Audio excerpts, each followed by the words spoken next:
자, 오늘은 세 사람의 이야기를 따져볼 생각입니다. 첫 번째는 역시 미래통합당 김종인 비대위원장입니다. 두 번째는 시대전환의 조정은 의원, 더 정확히 말하면 조정은 의원실에서 요약 배포한 기본소득에 관한 세계은행 보고서입니다. 그리고 세 번째는 또 역시 경기도 이재명 지사입니다.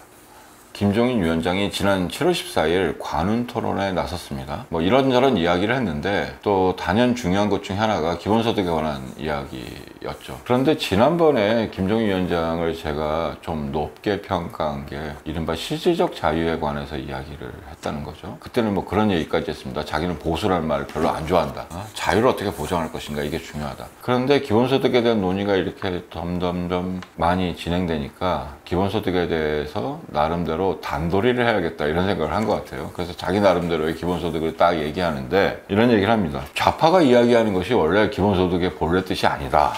그럼 뭐냐, 이 사람이 보기에는 제4차 산업혁명으로 인해 일자리가 많이 없어질 시기를 대비해 시장경제를 보호하고 시장에서 수요를 지속시키기 위해 소득을 국민들에게 나눠주자는 게 기본소득의 원래 개념이다. 기본소득에 이런 목표가 있다든지 이런 효과가 있다, 그래서 이렇게 주장하는 사람들이 있다. 여기까지만 얘기했으면 이렇게 시비 걸 일이 아닌데, 기본소득의 원래 개념이라고 하니까 이게 무슨 원조 논쟁도 아니고, 이렇게 얘기한 건 사실은 좀 심하다, 아니면 더 심하게 말하면 반칙을 하고 있다. 기본소득이 이런 저런 것인데 나는 기본소득이 이렇게 본다, 이렇게만 말했으면 제가 이렇게 나서지 않았을 건데, 이거를 뭐 두 가지로 말할 수 있을 것 같아요. 한 가지는 김종인 위원장이 말하는 건 기본소득의 이제 필요성, 뭐 실리콘밸리의 셀럽들이 이제 그런 주장을 하는 사람도 있고, 뭐 2016년 이후에 뭐 한국이나 전 세계적으로 기본소득에 관심을 가지게 된 배경이기도 하죠. 일자리가 없다. 일자리가 없다는 게 무슨 말인지 뭐 다 아시는 거잖아요. 소득이 없다. 소득이 없으면 먹고 살 길이 없다. 그럼 어쩌지? 뭐 둘 중에 하나죠. 그래도 일자리를 새로 만들거나, 일자리를 새로 만드는 방법은 과거에 많이 있었던 거고, 물론 더 반동적인 방법이 있죠. 기계의 도입을 막는 방법이 있을 거고요. 그래서 일자리를 지키자고 하는 방법이 있을 수 있고, 뭐 일자리가 없어지는 것은 불가피한 일이다. 그래도 사람들은 먹고 살아야 되니 사람들한테 돈을 나눠주는 게 필요하지 않겠냐, 뭐 여기까지 얘기하는 사람들이 있고요. 물론 더 적극적으로 말하는 사람도 있어요. 그래, 힘든 일을 인간이 꼭 할 필요가 없으니 기계와 로봇이 일을 할 수 있다면 도리어 인간에게 잘 된 거 아니냐, 그럼 인간이 좀 더 의미 있는 일을 할 수 있도록 하자. 그런데 그러려면 경제적 보장이 필요하니 기본소득이 필요하다, 이렇게 좀 더 적극적으로 주장하는 사람들이 있죠. 근데 김종인 위원장은 그런 적극적인 의미라기보다는 그냥 일자리가 없어질 거고, 그래서 소득이 필요하고, 소득이 필요한 일은 사람들이 살기 위해서 필요한 측면도 있지만, 이 사람이 보기에는 시장 경제가 돌아가려면 누군가가 물건을 사줘야 되니, 뭐 이렇게 이제 말하고 있습니다. 그런데 생각해 보시면 사람들이 뭐 필요하다고 하는 무슨 일을 하는 건 아니죠. 그래서 사람들은 어쨌든 정당성이라고 하는 것을 필요로 하는 거고요. 저나 아니면 기본소득 지지자들은 기본소득이 꼭 필요해서만 그런 것이 아니라 기본소득이 정당한 거다. 왜 정당한 거냐? 그거는 인간이 만들지 않거나 뭐 자연적 공유부라고 말하죠. 인간들이 역사적으로 사회적으로 함께 만들어 왔거나, 혹은 그냥 요즘에 뭐 디지털 경제에서처럼 있기만 해도, 그냥 가만히 있기만 해도 데이터가 돼서 이윤을 창출할 수 있는 뭐 그런 역사적 사회적 공유부에 대해서 모두가 몫이 있다. 그리고 이거는 누가 얼만큼 기여했는지 따질 수 없기 때문에 동등하게 나눠주는 것이 정당하다. 뭐 이게 이제 기본소득의 정당성이자 또 원천이라고 말하는 거죠. 그런데 이제 그런 의미에서 보면 김종인 위원장식의 이야기는 아주 부분적이고 좀 심하게 말하면 천박한 이야기죠. 이 이야기를 더 끌고 가려면 오늘날 현대사회에서 고용노동이 뭐고, 고용노동 때문에 인간들이 어떻게 살고 있고, 근데 일자리가 없어지면 도리어 사람들은 더 적극적으로 무엇을 할 수 있는가, 다시 말해서 인간에게 일이란 무엇인가, 이렇게 더 깊이 있는 논의로 끌고 가야만 그가 지난번 보여줬던 기본소득은 실질적 자유를 보장하기 위해서 필요한 거다, 이런 수준의 논의를 할 수 있을 것 같습니다. 뭐 말이 나온 김에 한 가지를 더 붙이자면 뭐 이렇게 얘기하는데, 기본소득을 제대로 시행하려면 지금 정부가 제공하고 있는 각종 복지를 전부 통합해서 기본소득을 줘야 한다. 이거 어디서 많이 들어보시는 걸 텐데요. 예를 들면 대표적으로 뭐 미국의 우파 정치학자의 뭐 찰스 머리 같은 사람이 이야기하는 방식인데요. 흔히 우파적 기본소득이라고 하죠. 정부가 제공하고 있는 모든 복지를 다 이제 묶어서 해야 된다 이런 건데, 물론 이제 지금 도대체 정부가 제공하고 있는 각종 복지가 뭔지 부터 따져봐야 되는데, 하지만 뭐 그냥 뭐 말 그대로 이해하면 사회 서비스까지 다 없애고 기본소득으로 대체하자 이런 말로 들리죠. 근데 이건 정말 위험한 발상인데, 기본소득의 의미와 효과에 대해 저를 비롯해서 기본소득 지지자들은 원칙적인 태도도 있지만 또 실용적인 태도도 있어요. 뭐냐면 현금으로 시장에서 구매할 상품과 서비스라는 게 있을 수 있고, 반대로 공적으로 제공돼야 되는 서비스와 재화가 있을 수 있고, 아니면 그것도 아니면 뭐 공동체라든가 다른 방식으로 또 제공돼야 될 재화 서비스가 있고, 그건 다 사태에 맞게 혹은 사회적인 정당성에 맞춰서 이루어져야 되지, 모든 것이 시장을 통해서 이루어져야 한다든지 혹은 모든 것이 다 계획에 의해서 공적으로 이루어져야 한다든지 이렇게 말하는 것은 아니거든요. 근데 이 이른바 우파 기본소득론자, 지금 김종인 위원장식의 말대로 하면 학교니 교육이니 건강이니 의료 서비스 뭐 이런 것들도 다 돈으로 대신하고 구매하자. 근데 여러분들 다 아시는 것처럼 미국이 의료비는 제일 많이 지출하면서 실제 그 효과는 가장 떨어지는, 뭐 이것이 이제 의료가 민영화돼 있고 다 민간 보험으로 처리되고 있고, 뭐 이런 것들은 뭐 너무나 이제 뭐 악명 높은 이야기라서 뭐 반복할 필요도 없을 것 같습니다.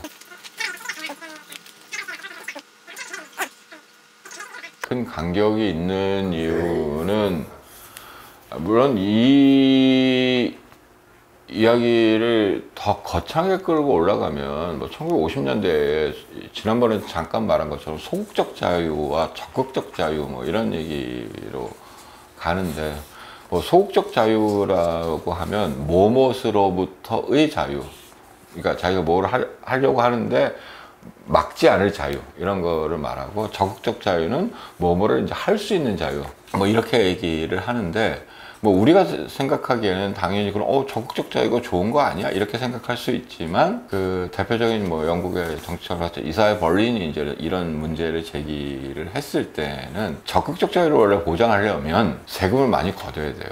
세금을 많이 걷어서 사람들한테 분배를 하고 뭐 이런 것들을 해야 되는데, 그러면 그것은 실제로 소극적 자유를 침해하게 된다 이런 주장을 해서, 모름지기 자유란 소극적 자유다 이런 얘기를 했어요. 이런 얘기를 했는데, 이제 이 실질적 자유를 얘기하는 뭐 빰파레이스나 이제 이런 사람들은, 그러니까 뭐뭐로부터의 자유뿐만 아니라 뭐뭐를 할 자유는 사실은 동전의 양면인 거고, 그래서 사회 전체적으로 보면 누구나 그런 뭔가를 할 수 있는 자유의 기반을 마련해 줘야 된다 이런 이야기인데, 지난번에도 말씀드릴 때 그 김종인 위원장이 정말 이거를 얼만큼 깊이 있게 생각하고 말했는지가, 그 당시만 해도 이 사람이 생각이 있나 보다 이렇게 생각했는데, 이것까지 묶어서 생각해 보면 그냥 유행하는 말이어서 쓴 건가? 물론 이제 다음에 한번 더 봐야, 그러니까 뭐 지금 뭐 김종인 위원장한테 제가 성적을 매겨서 이 사람은 안 돼 이러려고 이 이야기를 하는 게 아니라,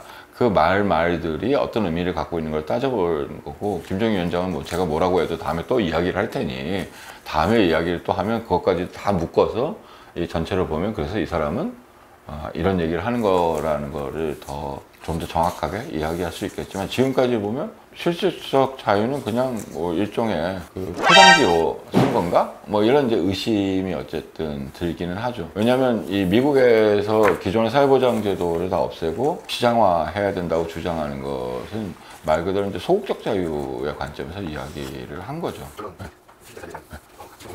근데 모르겠습니다. 또 이런 비판을 듣고, 그렇죠. 그러니까 예를 들면 김종인 위원장도 바보가 아닌데 건강보험도 다 없애고 하자고 할 것 같지는 않아요. 그래서 사실은 여기에서 말한 거는 한국에서 현재 현금으로 주고 있는 복지를 통폐합하자 뭐 이런 거는 아닐까. 근데 이 말은 오해하기가 딱 쉽게 모든 사회 서비스까지도 다 묶어서 없애버리고 흔히 말하는 복지를 시장화하자라고 이런 말로 들릴 가능성이 이제 크다는 거고요. 또 왜 두고 봐야 되냐면, 뭐 계속 이야기되는 거지만, 기본소득 하나만 갖고 뭐 세상이 좋아지는 건 아니고, 여러 이제 제도 정책 설계들이 있고, 그 속에서 기본소득이 어떤 위치를 차지하고 다른 것과 관계가 있을 거 아니에요.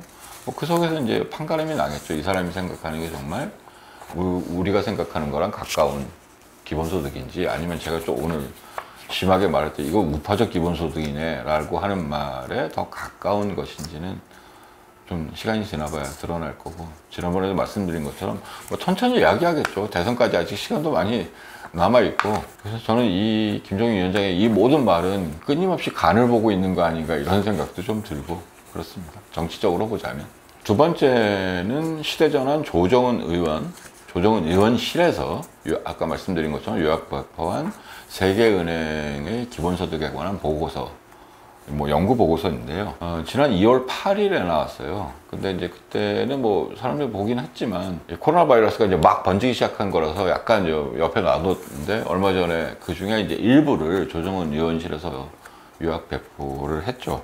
원래 책장은 Exploring Universal Basic Income이라고, 이제 보편적 기본소득에 대한 뭐 탐구, 탐색 뭐 이런 정도의 제목이고, 뭐 이런 보고서가 흔히 앞에 개요가 붙어 있고 뒤에 이제 뭐 여러 가지 부록들이 있는데, 그 빼면 7개의 장으로 이루어져 있고요. 그 부제가 뭐 개념, 증거, 실행을 탐색하기 위한 가이드 이런 것을 알 수 있듯이, 기본소득의 개념부터 기본소득을 구체적으로 시행할 때 무엇을 고려해야 하는지에 관한 뭐 제식으로 이해하면 일종의 뭐 매뉴얼 같은, 뭐 전문적으로는 파라미터라고 하는데 어떤 기준점이 되는 뭐 이런 것들을 제시해 보려고 한 거고요.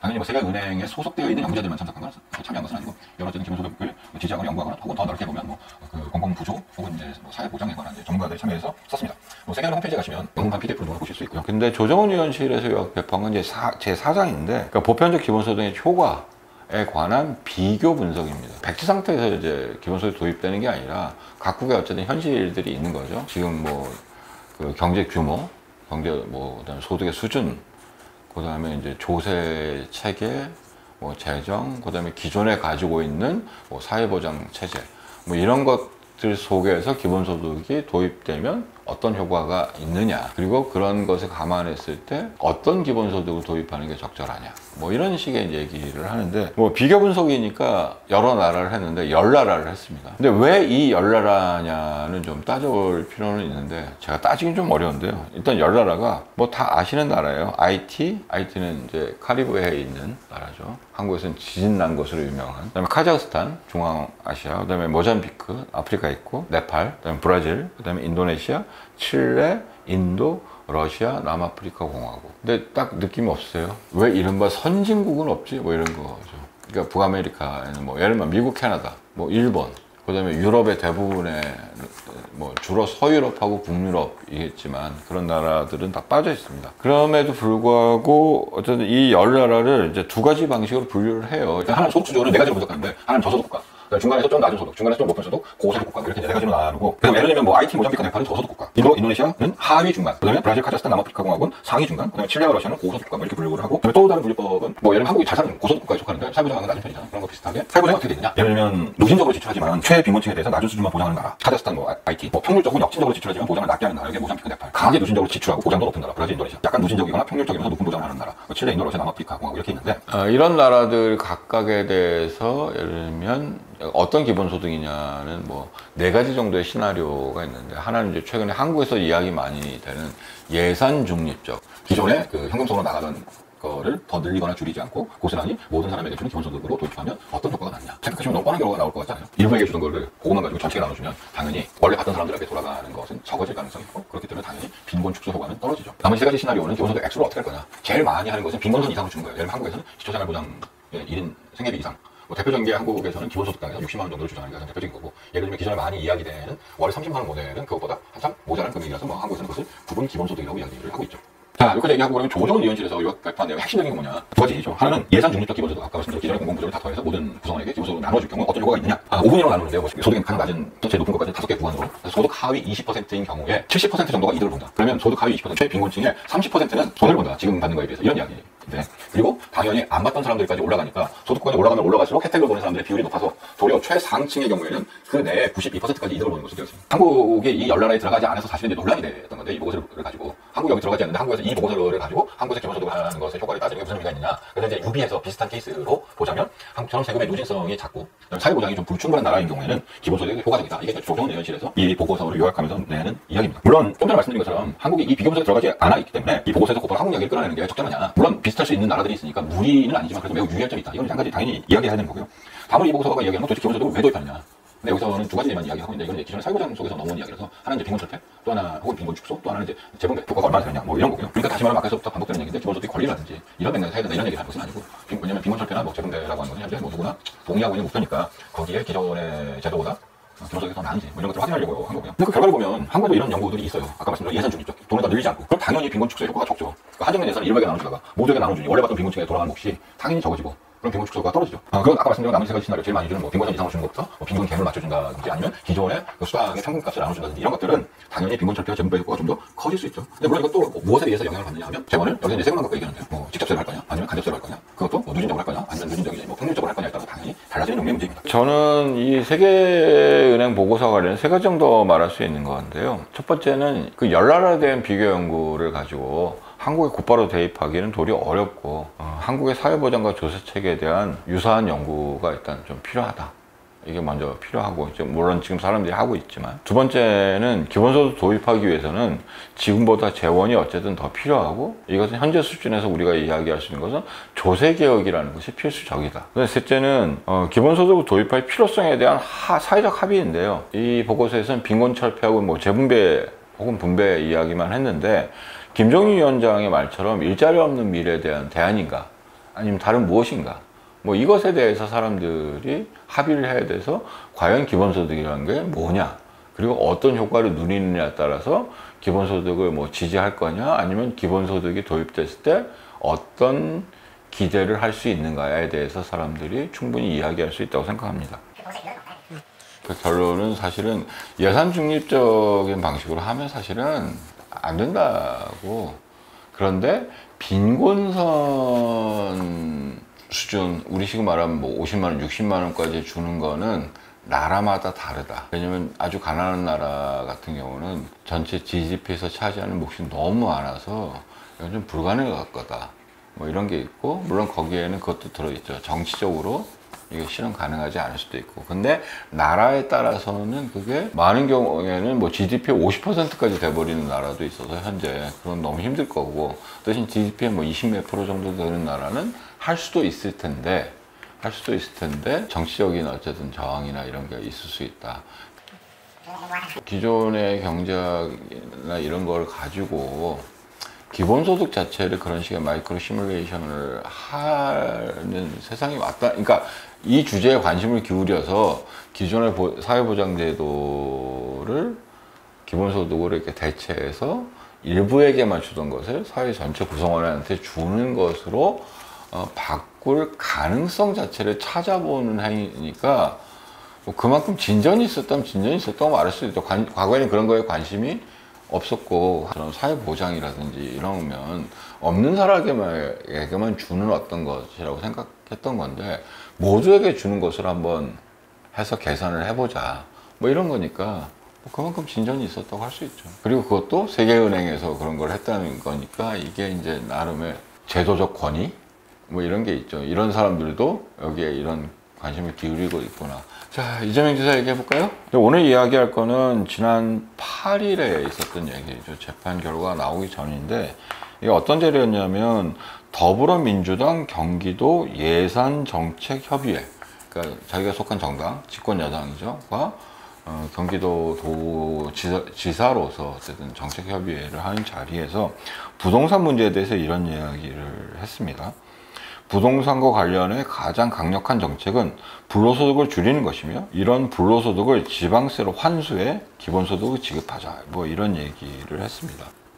부동산 문제가 도대체 뭐냐에 대해서 사람들마다 이제 생각이 다를 수 있는데 뭐 저는 이 말에 찬성을 하죠. 한정된 재원인 부동산을 가지고 아무것도 하지 않는데 막대한 어쨌든 부를 누릴 수 있는 이게 이제 우리가 불로소득이라고 말하는 거고 그래서 그것을 이제 없애는 게 중요하다. 현 정부는 뭐 종부세라든지 여러 가지 것을 쓰고 있으나 효과가 없다는 것은 지금 다 입증된 바고 그래서 기본소득 진영에서는 혹은 꼭 기본소득을 지지하지 않는다 하더라도 가장 효과적인 방식이 이제 보유세를 매기는 거다는 건 지난번에도 한번 말씀드렸어요.